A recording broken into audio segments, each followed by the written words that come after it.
పూరీలోకి ఎంతో రుచిగా ఉండే బంగాళదుంప బఠానీ కూర హోటల్ రుచితో ఇంట్లోనే ఎలా చేసుకోవాలనేది ఈ వీడియోలో చూద్దాము.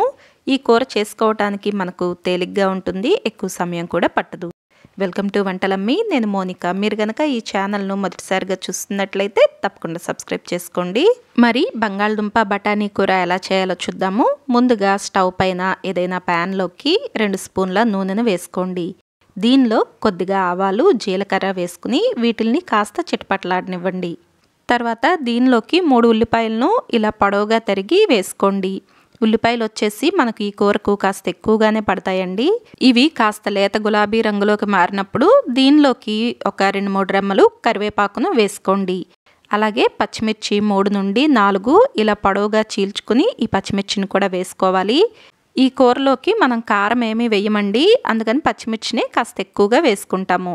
ఈ ఉల్లిపాయలు వచ్చేసి మనకు కొద్దిగా వేగితే సరిపోతుందండి, బాగా వేగాల్సిన అవసరం లేదు.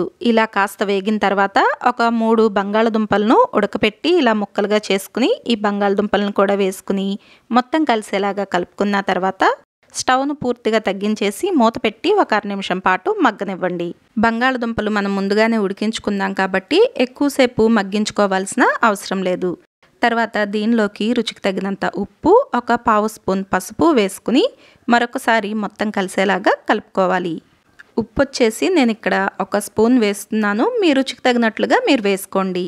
ఇలా మొత్తం కలుపుకున్న తర్వాత దీనిలోకి ఒక 1/2 కప్పు బఠానీలను వేసుకోవాలి. నేను ఇక్కడ ఫ్రోజన్ పీస్ తీసుకుంటున్నాను కాబట్టి ఇప్పుడు వేసుకుంటున్నానండి. ఇవి ఉడకటానికి ఎక్కువ సమయం పట్టదు. మీరు ఒకవేళ మామూలు బఠానీ తీసుకుంటున్నట్లయితే నానబెట్టుకుని తర్వాత ఉడికించుకుని వేసుకోండి. ఇలా బఠానీ వేసుకున్న తర్వాత మరొకసారి ఈ మొత్తాన్ని కలిసేలాగా కలుపుకోండి. ఇలానే స్టవ్ను పూర్తిగా తగ్గించేసి సన్నని మంట పైనే ఉంచుకుని మూత పెట్టి మరొక నిమిషం పాటు వీటిల్ని మగ్గనివ్వాలి. ఇలా బఠానీ కూడా 1 నిమిషం పాటు మగ్గిన తర్వాత మూత తీసి ఒకసారి కలుపుకుని దీనిలోకి 3 కప్పుల వరకు నీళ్లను వేసుకోవాలి. గ్లాస్ కొలతలో వచ్చేసి 2 గ్లాసుల వరకు పడతాయండి నీళ్లు. ఇలా ఎక్కువ నీళ్ళల్లో వీటిల్ని బాగా ఉడికించుకోవాలి, అప్పుడే ఈ కూరకు మంచి రుచి వస్తుంది. ఇలా వేసుకున్న నీళ్లు సగం అయ్యేంత వరకు కూడా పెద్ద మంట మీద పెట్టి ఉడికించుకోండి. ఈలోపు గిన్నెలోకి 1 స్పూన్ శనగపిండి వేసుకుని కొద్దిగా నీళ్లు వేసి శనగపిండి ఎక్కడ ఉండలు కట్టకుండా చూసుకుంటూ బాగా కలిపి ఒక పక్కన పెట్టేసుకోండి.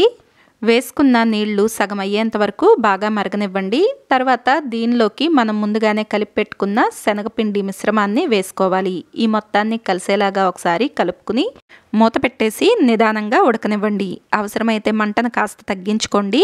మీకు శనగపిండి అందుబాటులో లేకపోతే బొంబాయి రవ్వను కూడా వేసుకోవచ్చు. ఆఖరిలో కొద్దిగా కొత్తిమీర తరుగును కూడా వేసుకోండి, రుచి చాలా బాగుంటుంది. శనగపిండి వేయటం వలన కూరకు ఇలా చిక్కదనం వస్తుంది. మరి బొంబాయి చట్నీ ఎప్పుడూ చేసేలాగా కాకుండా ఇలా ఒకసారి బఠానీ వేస్ట్ చేసి చూడండి, రుచి మీకు తప్పకుండా నచ్చుతుంది. వీడియో నచ్చితే లైక్ చేయండి, షేర్ చేయండి. Thank you for watching.